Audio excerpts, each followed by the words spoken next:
Hello everyone, welcome to another Spinistry Chat. I am your host Kevin Lee, and we're definitely doing something different today. Folks have been asking a little bit about what I mean by my low intensity Zwift writing for the everyday writing daily training plan I'm on right now. And I'm going to take this opportunity to kind of outline the way that basically works while doing one of those rides. A lot of people this isn't going to mean a whole lot to, so if you're not interested in low intensity training or Zwifting or indoor training or looking at my ugly mug this whole time, definitely feel free to check out. But I'm just going to kind of walk through my process for a 45 to 60 minute ride. I'm not sure how long I'm going today. At least the 45 minutes, but I'll try to hit all the high points early in the ride, early in the conversation. And what helps me utilize Zwift in this way. And Zwift isn't the only platform that would work for that. So I'm not coming on board specifically to tout Zwift and tell everyone that's what they should be using. It's just the tool I'm using presently. So essentially the way I do it, and I'll go into some definitions of what I mean by low intensity and the basic structure of my training week and what that looks like. But generally speaking, the first 10 to 15 minutes, it's usually around 12 minutes, so 11 to 12 minutes, is my warm-up period. I'm not trying to get up to my target heart rate or anything. I'm just turning my legs, starting to get in the rhythm, starting to get in the mode, and purposefully not jumping headlong into things. Headlong. I bet that starts to touch on the elephant in the room here. We'll get there in a second. Patience, patience. And this is just the way I do it. So building around a 60-minute ride, typically that's what I shoot for, is 60 minutes when I'm Zwifting.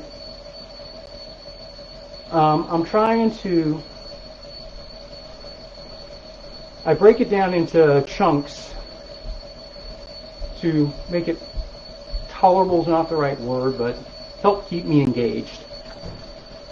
So usually they're time chunks. My warm-up period is the one spot that differs from that a little bit. It's just a personal thing. Basically, I warm up when I'm on a relatively flat course for 3 miles. It's really the only thing I utilize distance for. Almost everything else is time and heart rate. But just the thing I've gotten into is 3 miles. But if I'm on a new route, or I choose the wrong one and maybe it's got a lot of climbing on the front end, I usually don't let it go. I'll consider myself warmed up usually after 12 minutes. And after the warm-up period, that's when I make a point to get into the groove of my target heart rate for the rest of the ride, get into the gearing I want to be in, and basically that's when the ride really starts. Prior to that, I'm just warming up and getting in the mode, and it's a good occasion to go ahead and good opportunity to go ahead and talk about why I'm wearing a helmet while I Zwift. And yeah, I've heard of people falling off trainers and having accidents while they're doing their indoor riding, but that's not the purpose of it. For me, the main reason that I'm riding Zwift with a helmet is because these muscles back here that hold up your head when you're riding for real, particularly ultra endurance and multi-day stuff,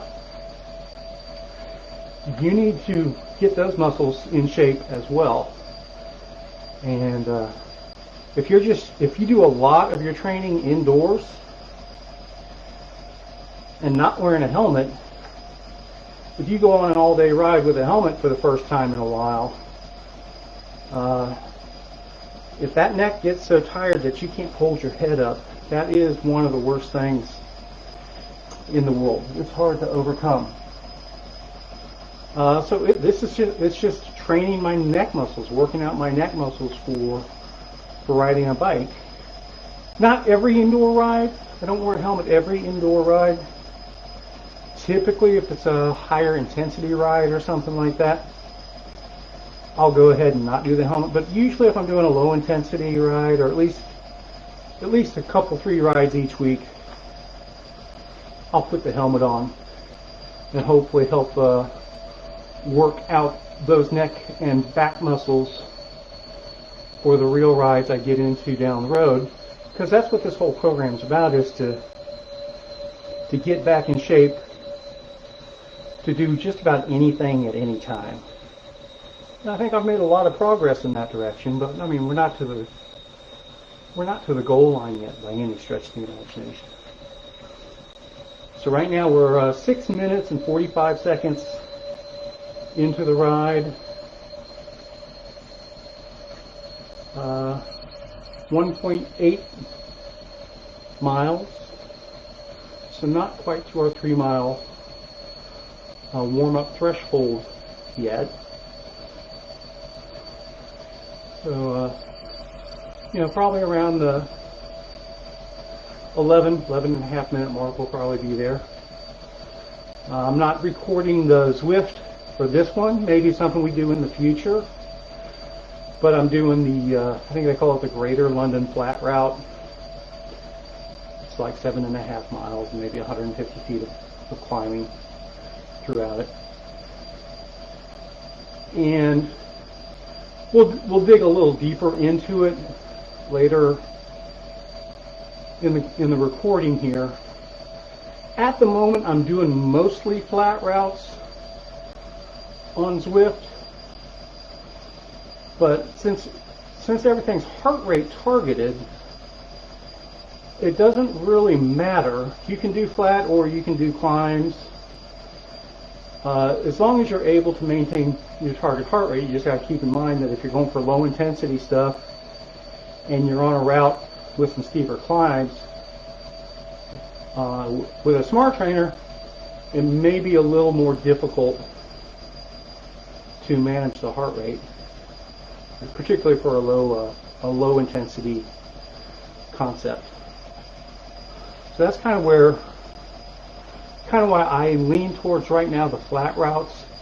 It's not to avoid the hills per se, it's just to make it easier to stay in the intended heart rate zone.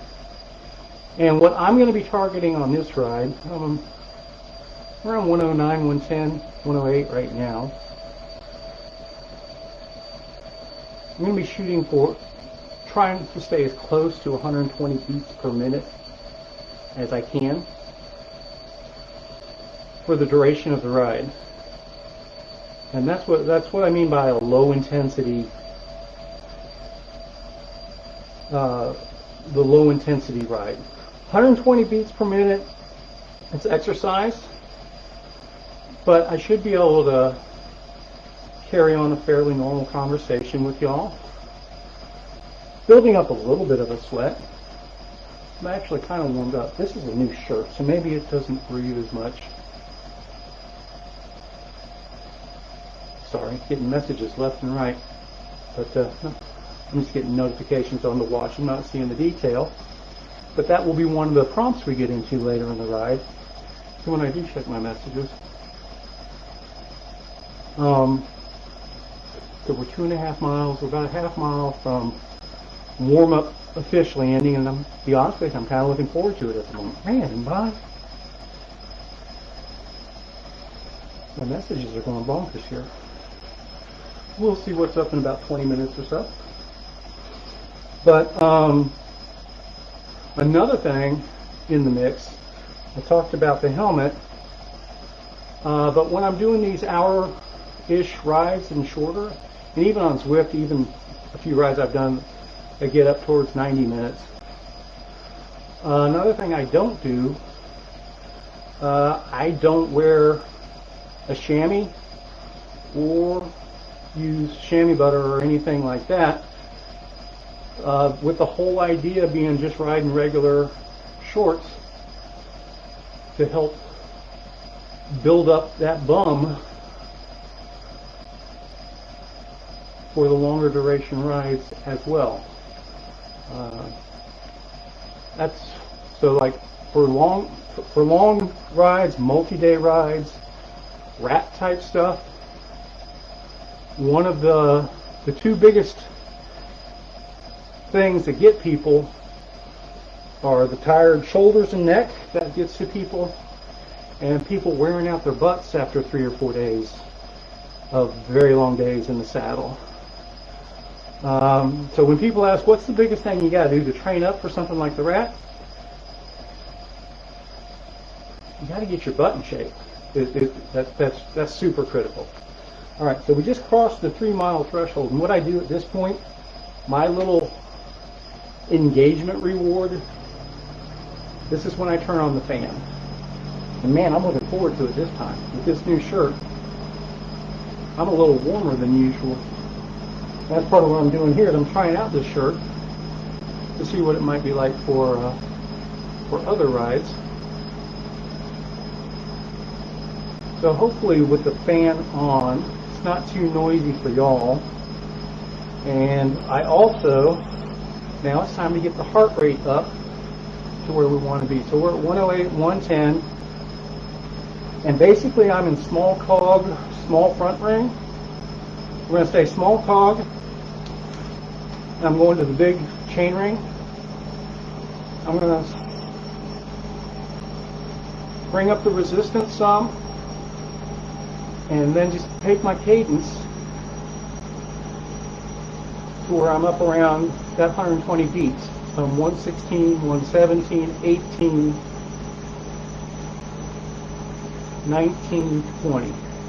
Then I'll back off a little bit, because the whole point of this exercise for me, and this is a Kevin thing. This may work for others, it may not. But the whole point of the endurance training is to get to know your body, to get to know your capabilities, to get to know when you're over them, or beyond them, I should say. But allowing yourself to rein it in so you don't get too far over the edge if you're pushing your limits. And part of that is, to know what does 120 beats per minute feel like. What's going to take that from 120 to 130 as opposed to a little bit more effort to take it to 122. And right now for me, this target 120 heart rate, it's kind of sort of arbitrary, but kind of sort of not. That specific number of 120, it could probably be 123 or 117 as well, but somewhere in that range. And based off my max heart rate, this is what should be in the realm of an all-day pace for me from a heart rate perspective. I am not paying any bit of attention to what my speed is right now. I'm not paying any attention to what other riders around me are doing right now. All I'm trying to do is build up my body's efficiency at 120 beats per minute, with the idea being that 120 is something I can maintain all day long. So if I condition my body at that 120 an hour a day most days of the week, that efficiency goes up. So if, let's say, the same route that 3 weeks ago at 120 beats per minute, I did 14 miles in an hour. Maybe after some more conditioning, I'm able to do 16 miles an hour, and I'm not working any harder. My body's getting more efficient. That's kind of the concept. Now, along the way, things will continue to ratchet. At some point, you're as efficient as you're going to be at 120 beats per minute, or you're in the realm of incremental gains from additional training, where you're, maybe I got it from 14 to 16 miles in an hour, but then it becomes 16.1, 16. There's no big jumps after that over the same time period. So that's when you ratchet up the heart rate and you start doing the same process at 130 beats per minute.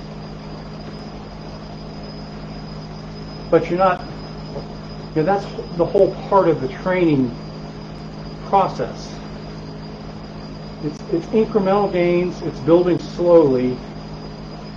You don't try to go from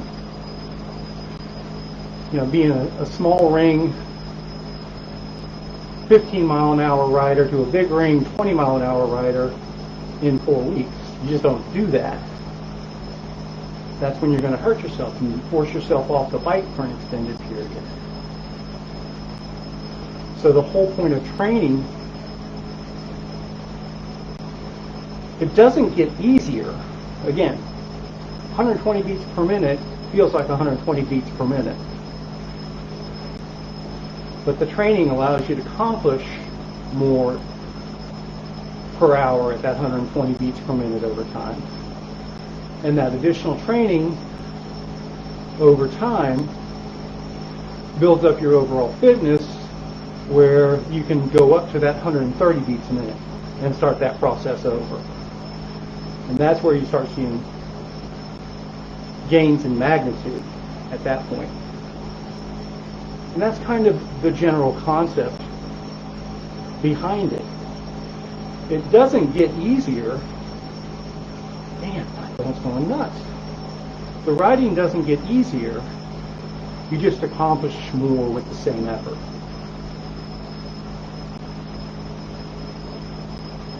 What does get easier with the ongoing training is, maintaining this pace for an hour.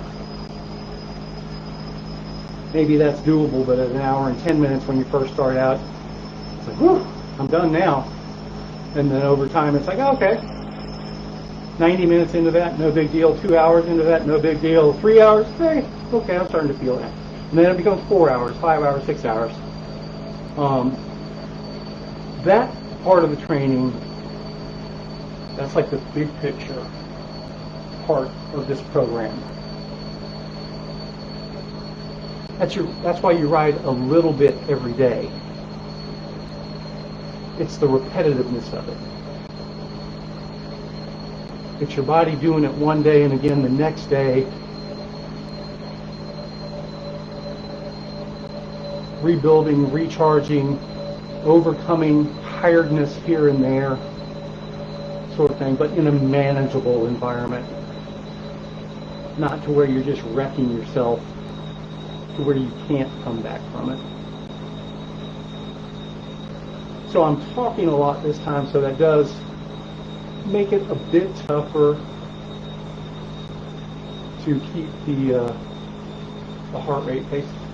My heart rate's a little bit higher than usual, and it's fluctuating a little bit more. Realistically, we're coming up on 20 minutes in, and it's usually between 20 and 25 minutes. That's how long it takes for me anyway, for everything to equalize. About that point, I kind of get to instead of going up and down like this across that 120 threshold, it kind of evens out a lot more. It's easier to maintain. So at 20 minutes, which is where we're at, where I do another one of my engagement rewards before I get my first drink.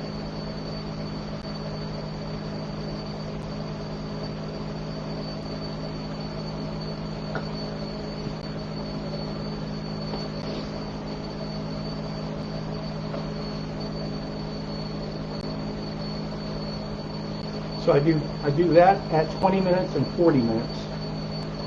So I will have another engagement reward at 40 minutes to get my next drink. And then my engagement reward at 30 minutes, again, breaking it up into chunks. My engagement reward at 30 minutes is all these messages that have been coming across notifications on my watch. I have my phone with Zwift Companion right here. That's when I can see what in the world's going on and why my messages are blowing up. The phone's not ringing, so it can't be anything too critical. It might just be a coincidence of timing as much as anything. Now, by this point, I'm sure some of y'all have noticed that I haven't shifted gears at all. This is a Kevin thing. I'm a single speeder at heart,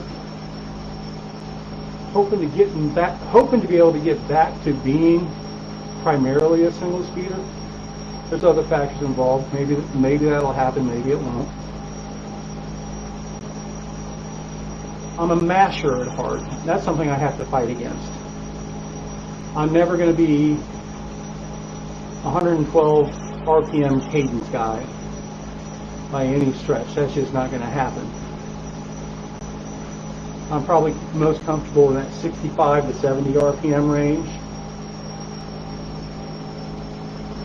But that is something I've been working on. I'm going to work on it some more. Or maybe I'm more comfortable in the 70 to 75 range. I don't think I'll ever be comfortable on a duration basis over 80 RPMs. All right, so, and another reason I kind of stick to the flat route. So, since I'm in big ring, small cog, I'm at a 4% grade on Zwift, which isn't huge, but without shifting gears, it gets a little bogged down. So a lot of times what I'll do then is I'll just switch down to the front ring for a little bit, and usually at 4% or higher. Definitely if I'm up in 5, 6, 7%, I'll gear down. But the main point is, again, to keep the heart rate down. I don't want it spiking up to 130. If it gets up there, I just soft pedal and bring it back down to 120. Now that said, I'm still going off. I'm still over 6 minutes away from checking messages, and we're at a slight decline, so we'll go back up into big green. I'm demoing this low intensity workout at 120 beats per minute at the moment. And that was my target for the first 12 weeks training block that we just finished. So I'm actually starting to transition to 130 at this point, but not every day just yet. I started out last week, I think it was last week, it's all a blur, trying to do the 130 every day, which I was able to do without problem. Where the problem arose, my primary focus is losing a lot of weight. And doing that 130 every day definitely took my appetite higher than I wanted it to be. Still lost weight. I really thought I was going to gain weight. I was eating noticeably more. So I'm going to try to, instead of just jumping in every ride at 130, I'm going to try to transition over the next few weeks where I do a couple rides a week at the 130, everything else 120, add another day that's 130. And again, for those that have missed the basic training format, we've got about 4.5 minutes until the next engagement break, engagement reward. So the basic concept is really, really straightforward. You ride every day, or you try to ride every day. Never plan days off. Because life's going to happen regardless and force you to take days off. The idea is to get at least 6 hours of riding every week. Riding most days and every day if possible. And most of your rides are going to be very low intensity like this. Now, if you're already riding a couple times a week, say you're doing a really spunky group ride each Saturday for a few hours, and you have a Tuesday night or Wednesday evening ride that's fairly spunky, don't change that. Keep doing those. But I can assure you that the rest of the days of the week, those are the only 2 days a week you're riding right now, if the other 5 days you throw in this 60 minutes a day workout at a low intensity, in 12 weeks, you're going to see significant improvements of where you are based on just where you're at with your 2 days a week riding. And you're not having to go out and slaughter your body, kill yourself. Usually, I get it if you don't have a smart trainer, if you're not a fan of indoor trainers or whatever. I get it that finding 60 minutes every day to go ride your bike outdoors on the way home from work or whatever else, dealing with dropping kids off at school or soccer practice, I get all that. I think that's a lot harder to pull off because there's a lot more moving pieces with real world riding, as opposed to if you have a smart trainer set up indoors that you can just hop on any time of the day when, hey, I've got an hour now, let's knock it out. That makes a huge difference. Now, if you're one of those fortunate people that you could safely roll out of your garage and be on the Trinity Trails or something like that in less than a half a mile, fantastic, go for it. For me, I am highly dependent on Zwift and indoor riding to be able to meet my training objectives. Like I said, got through my first 3 months, probably 85% of my rides were indoors. To see, as a benchmark test, I tried a long outdoors day at the end of that 12 weeks, and I felt really good and enjoyed the heck out of it. So, there's no doubt that indoor training will get you there. But ultimately, you do still need to ride in the real world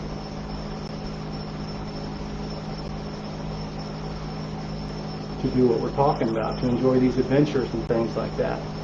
You have to deal with the weather. You have to remember how to handle your bike on a trail and things like that. And that's a primary focus of my weight loss, is to get back where I can do that comfortably and safely again. And we're getting there. We're getting pretty close to where I'm gonna be, I think, comfortable on the bike again, in the real world, riding trails, doing long gravel days, some bike packing, multi-day stuff. I'm really looking forward to doing that stuff again, and this is getting us there. All right, so we're at 29:45. I touched on it earlier. My next engagement reward at 30 minutes is I check my messages. So let's see what that was going off about. Alright, well that's good news from Foster. Our January 29th mountain bike race venue is reserved and confirmed. We'll share that soon enough. It's going to be fun.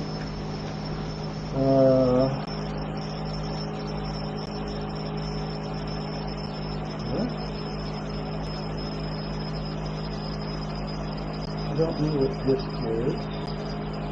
What kind of voicemail? I think that's wrong.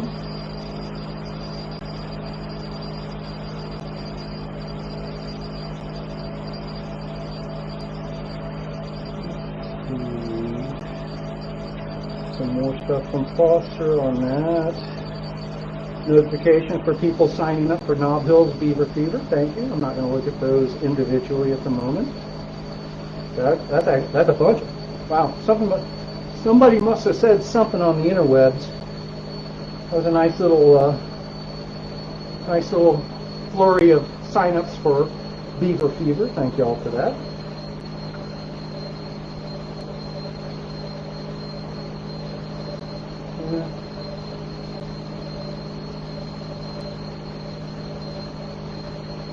Okay. Nothing that's the end of the world. So we can keep training now. We're perfectly fine. Actually, let me, just for giggles, go to the Book of Faces and see if there's something that's jumping out at me. Nope. Might have just been a weird timing thing. A bunch of people signed up for a Beaver Fever at the same time. Get back to my Zwift companion app. Isn't it letting me do that? There we go.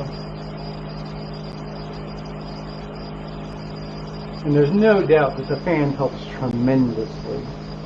What do you think of my new shirt? I kind of like it. I like the snap down collared look. This is one of my weight loss rewards. I ordered it a size too small at the time. I was confident I would get there.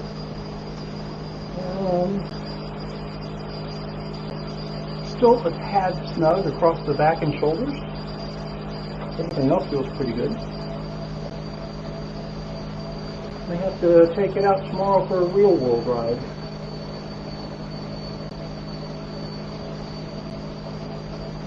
And please, any of you that have made it this deeply into this, for lack of a better term, conversation, I know people have thoughts or questions, comments. Please do post them. You're not going to hurt my feelings. I just had some people ask me what I meant when I was talking about 60 minutes a day, low intensity. And hopefully this is demonstrating that this is definitely low intensity. But this is what I'm doing right now because I have been off the bike literally for years. I'm coming back from injury.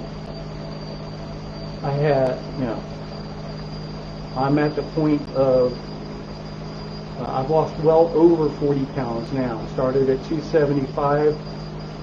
I'm probably around 230-ish at the moment. And we've still got a long way to go. So my focus at the moment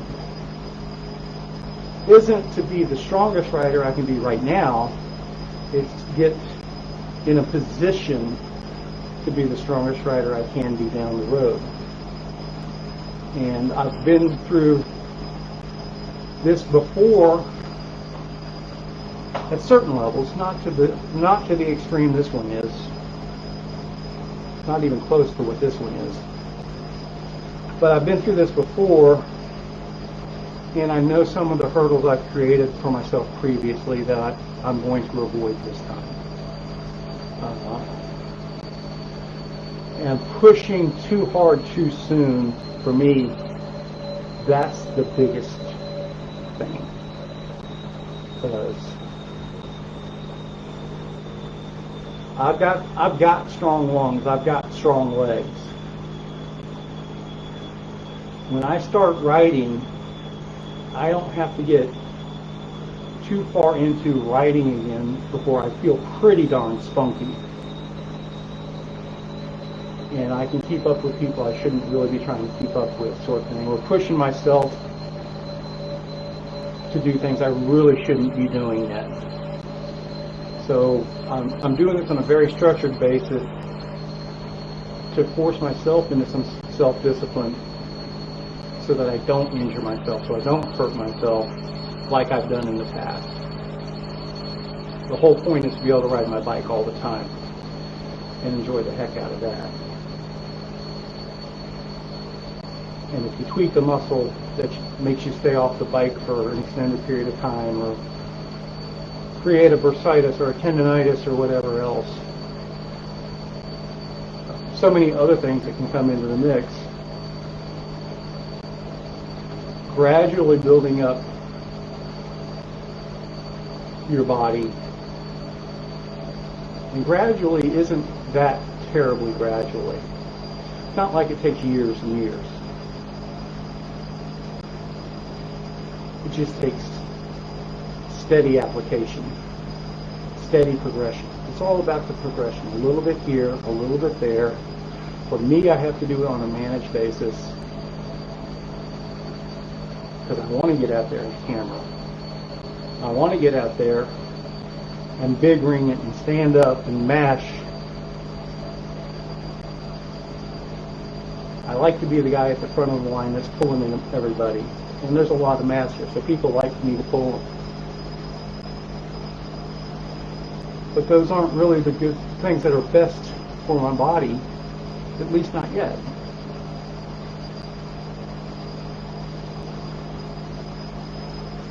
All right, 37 minutes in. We're doing a pretty good job of staying around that 120. A little bit wavier than usual, but again, the talking contributes to that. The not focusing specifically on that heart rate. I mean, even when I'm focusing, it'll edge up to 122 or edge down to 117, 118, but kind of hovers right around there. If I'm not focused on it, it might pick up to 125 to 127.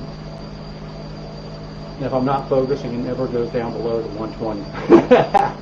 That's the main thing. I have to focus on holding back more than anything. That's what takes the focus. It's real easy to just push it and go. It's hard to hold back.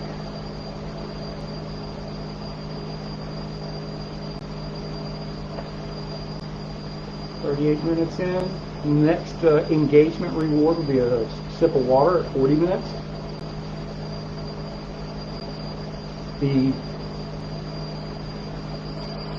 I was about to say something and I lost complete track of where I was going. Well, something will come to it here.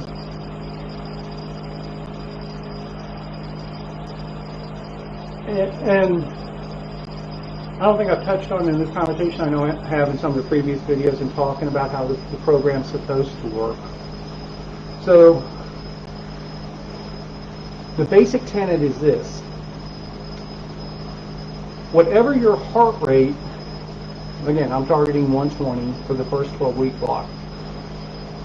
Whatever your established comfortable heart rate for an ongoing endurance pace is after 12 weeks, even if you're only riding an hour a day. Even if you're only riding an hour a day. After that 12 weeks, if you've got your 6 to 7 hours a week average at 1 hour a day in there, that means you should be able to do that same heart rate, 120 beats per minute, for a 6-hour bike ride day after 12 weeks, even if you're completely out of shape from the get-go like I was, or close to that. So, at my 12-week mark, I had every intention of doing that.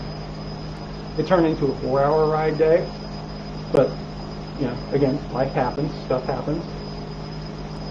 Definitely felt like I could have easily gone another 2 hours, no problem. And prior to that, I'd had one ride that was 90 minutes in the real world and one Zwift ride that was like an hour and 20 minutes. Everything else was an hour or less. And that was starting from zero. So the next phase, my next 12-week block, like I said, the focus is to shift up from 120 to 130.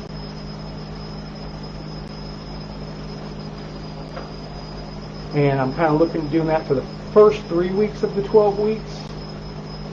And then what I would like to do with that last 9 weeks of the 12 weeks is adjust my durations a little bit. And I'm actually past my 40-minute mark. So let me get my sip of water and I'll tell you what I mean by that.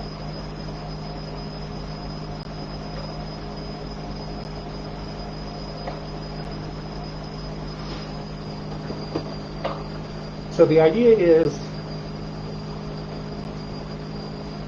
for that second part of the 12-week module that takes 9 weeks, after I get my heart rate going to the 130 on a regular basis, I'm going to mix in a couple of longer rides each week, maybe 2 hours and 2 hours one day, 90 minutes another day, and the rest of my 60-minute days. Something like that. And over the course of the 9 weeks, evolve that to like a 3-hour day and a 2-hour day,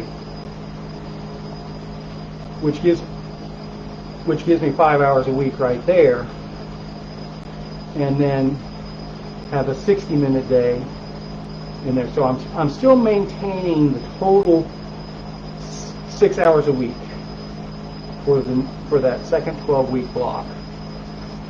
But then I should be more in a, for lack of a better term, a normal mode for a lot of cyclists are in, where you're, like I was talking about earlier, where people maybe ride a couple days a week and maybe one other day, a short ride or an indoor ride or spin bike at the gym or whatever. So, 2 real days of riding and 1 workout day or light workout day of some sort. I think that's for a lot of people, that's kind of close to the norm. So I kind of want to be in that mode. And then what I will do for the third 12 weeks is maintain the long day, the medium day, and then do the 60 minutes per day every day of the week that I can, and turn it from a 6 hours a week to a 10 hours per week sort of thing. It's kind of the loose idea. And then 12 weeks of that,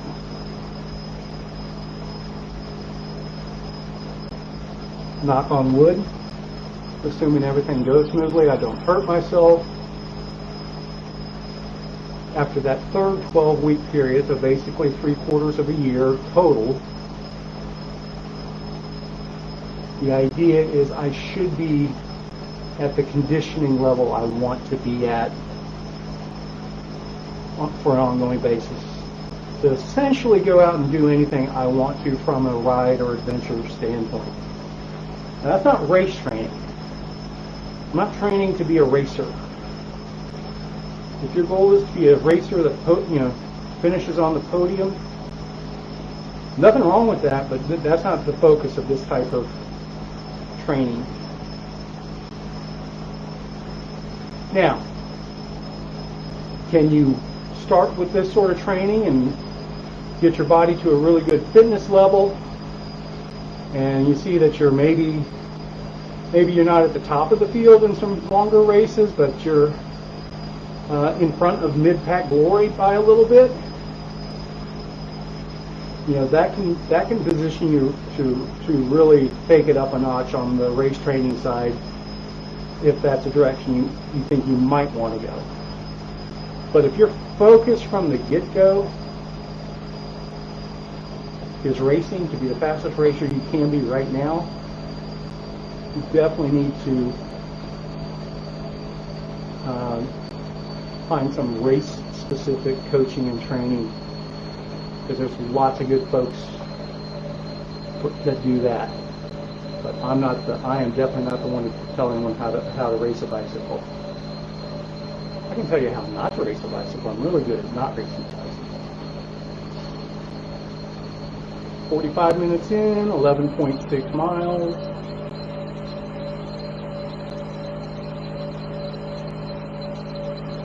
Supposedly 3 more miles on this loop. That's about right. That's probably what I'll do. I'll finish this loop in 3 miles. That'll take me to 14.7. Pedal for another quarter mile or so. Get a round number of 15 miles and should put us pretty close to an hour of pedaling time. That'll make for a good day on the bike.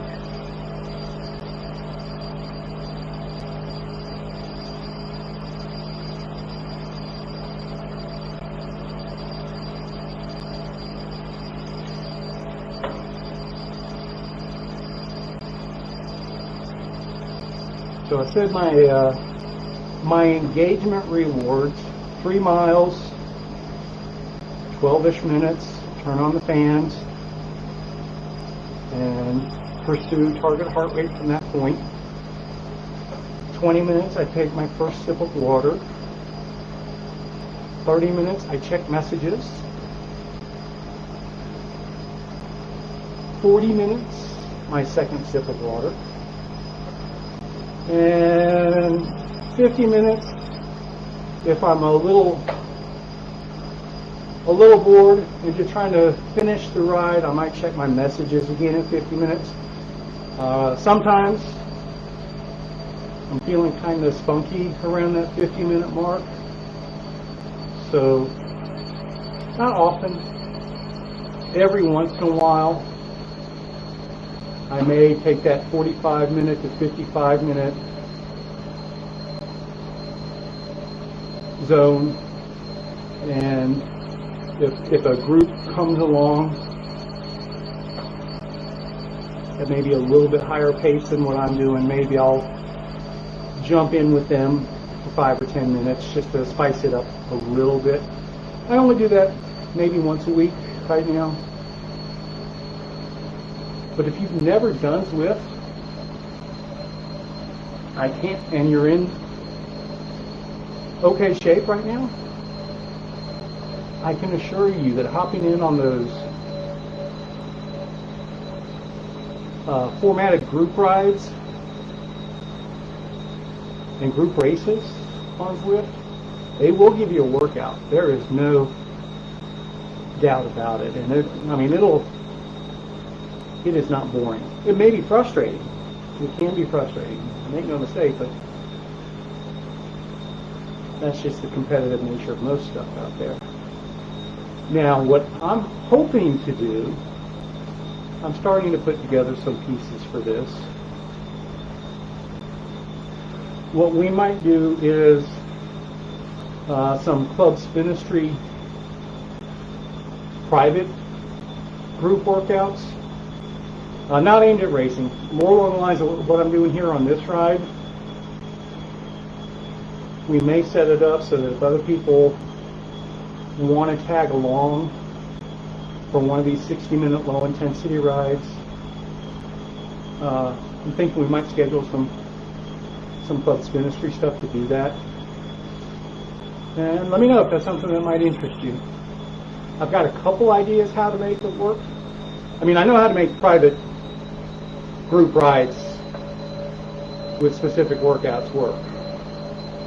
But it's a matter of, how do you schedule them and make things work, and particularly if we include a specific workout in it, which I think is kind of key for a lot of people. I understand some people just want to be there at the same time and do their own thing, kind of, and we can set it up to allow for that. But what I'd like to do is format 3 or 4 specific Spinistry group workouts, and the people that show up for these have those in their toolbox, so that when they join the group ride, they can say, we're doing Spinistry number 3 today, and we can all tag along together and do that sort of thing. So, if something along those lines might interest you, let me know. We would probably set it up on Discord so everybody could talk to each other during it as well, because it's low intensity. So now that is the one issue that I need to kind of work through on the Zwift pre-formatted workouts. To the best of my knowledge, I haven't found where you can do it yet anyway if you can. You can't do targeted heart rate workouts. You have to do power-based workouts, which you can kind of approximate. Like, I know if I set my wattage at, let's say, 130 watts, that's probably going to be close to my 120 to 125 beats per minute, probably. But it's not going to be exact. And that brings up something that we haven't touched on. Now, I'm sure there's people that are going, Kevin, why are you talking about training the heart rate? It's all about power these days. Yes and no. It's kind of a chicken and egg thing. It's kind of a cart before the horse thing, at least from my perspective. I agree with training with power. I don't believe you start out there, though. You have to have a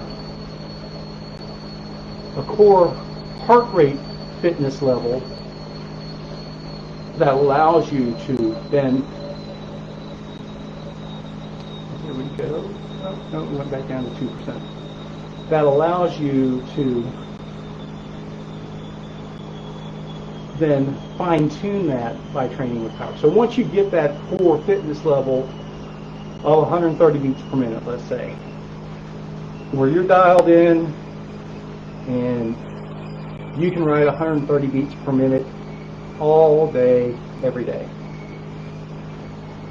Well, that's when you start adjusting it to power, and you maximize your efficiency at the 130 beats per minute. Let's say, just making round numbers, let's say 130 beats per minute is 200 watts of power on average.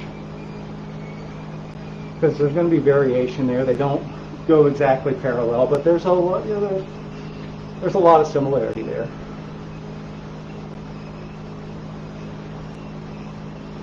Well, that's when you work on maintaining 200 watts, and it's going to evolve to where it's always at your 130, and then you can take that up to 210, 220, and again back to, it never gets easier, you just accomplish more with the same workload.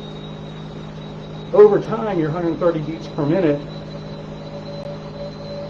turns into 250 watts instead of 200 watts. And you're a much stronger rider at the same effort. So the training to power and training with power, that's part of the long-term plan. There's no doubt about that. But right now, it's getting my body dialed in for the 130 beats per minute. And we never really talked about that, how I derived the 120 and the 130 and so forth. Everyone's numbers along those lines are going to be a little bit different. Essentially, it's based off max heart rate and a percentage thereof. And we'll save that one, we'll save that topic for a video of its own, a podcast of its own somewhere along the way. How to properly determine max heart rate. And there's more than one way to skin a cat.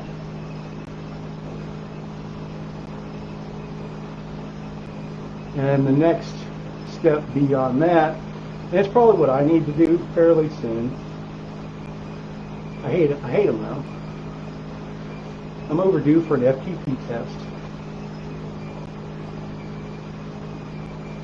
Now, doing an FTP test, you will find your max heart rate. There's no doubt about that. But it'll also, establishing your FTP benchmark is pretty important. Again, with the training to power stuff down the road. But even now, it's helpful for me to know my current FTP. And that's another part of Zwift that's actually kind of handy.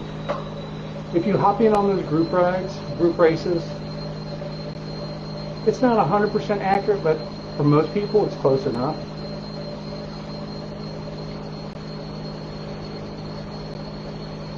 Zwift will, without having to do a fully structured and rigid FTP test, Zwift will calculate your FTP based on your in-ride performance. And at least for me, just going out and pedaling by myself won't accomplish that, but if I hop in on one of those big group rides or group races,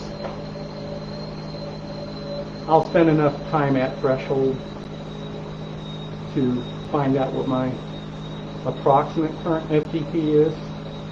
So that's probably what I'll do first. I'll probably do that next week. Throw in a 60-minute group ride at my last known FTP and see where I'm at then. And then maybe a week or two after that, do a formal FTP test and compare the two and see how close they are. That actually might make for, that could be interesting. I'd like to see that now that I think about that. So we're going to put that on the books. Next week we'll let Zwift calculate my current FTP based on a group ride. I think my last calculated FTP was 175. That's what Zwift determined from my last group ride of any duration. I'm assuming I'm higher now, but who knows? Maybe that one was an anomaly.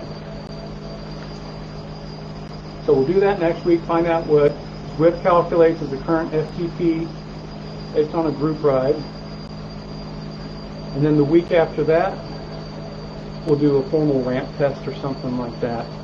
I don't think I can do a full 60-minute formal FTP. I don't have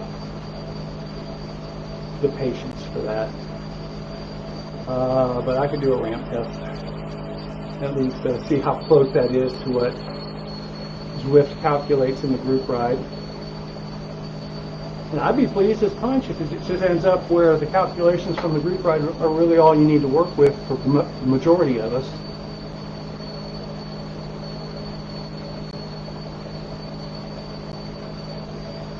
We're at 14.4 miles, 58 minutes and 15 seconds into this. 14 and a half. Pretty darn close to done with this one. Anybody that made it all the way through this video earns an attaboy or an attagirl, or maybe not. No, thank you for staying on this long. I'm assuming if you stuck around this long, you do have some questions or thoughts. Please do share them. You're not going to hurt my feelings even if you completely disagree with where I'm coming from on some of this stuff. I want to hear what other people think about it, and I want to hear what works for other people, that maybe it's something new I can throw in the mix for myself. Like I said, I'm primarily trying to stay away from the mistakes I've made in the past. And this sort of structure and format is going to help me accomplish that.